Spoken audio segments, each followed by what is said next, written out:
Hey guys, today's on schizophrenia and cultivating insight. Schizophrenia and cultivating insight. But before we get to this, please allow my brief prelude. As you know, I conveniently recorded it for our mutual comfort, our mutual convenience, and our mutual luxury. And hey, listen, I'm no spring chicken, and I've been around a few preludes in my many years. I'm telling you, this prelude, it's got something that's particularly luxurious. Like an ever luxurious, Baby Ruth. Hello there, my name is Robert Francis. You've stumbled on my Unconquering Schizophrenia YouTube channel, where me and the bird...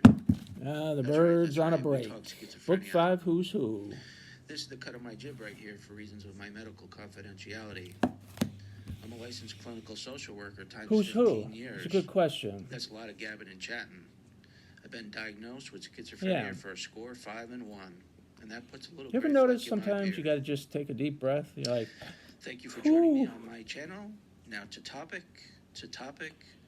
Cultivating insight. How's that done? What does it mean? It means like after you have psychosis and things get all out of control and weird, that afterwards you can reflect on what the heck just happened.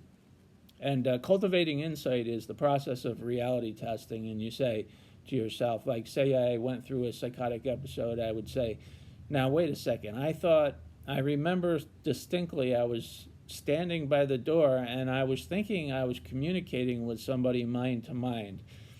Now that I'm sitting in my living room and I think about that, I now say, you can't communicate mind to mind, so that experience was psychotic. Oh, yeah. So that's cultivating insight. Here's another example.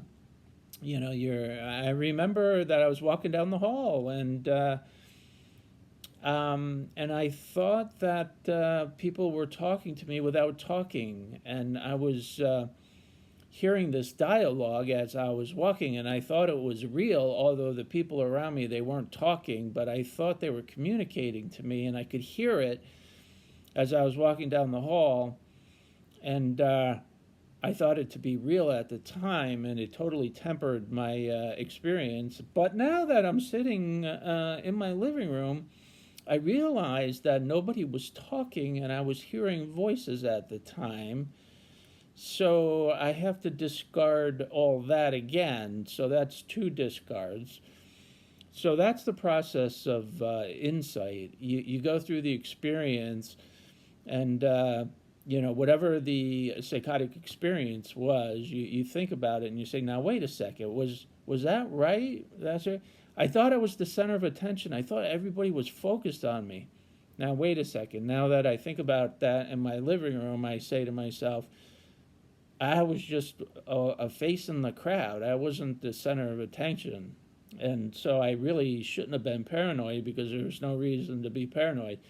So I go through these experiences, and then I sit in my living room later, and I say, now wait a second. Now, wait a second. And then I'm like, phew, so all that psychosis wasn't real. It was just a fabrication of my mind.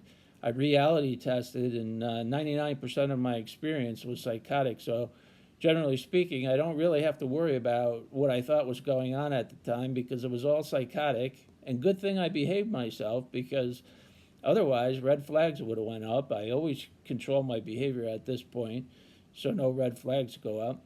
And that's the process of cultivating insight. And I do it all the time, and it really is helpful. It's the process of reality testing with yourself, and that's very luxurious, like a Baby Ruth. Solid candy bar. All right, guys, see you next time.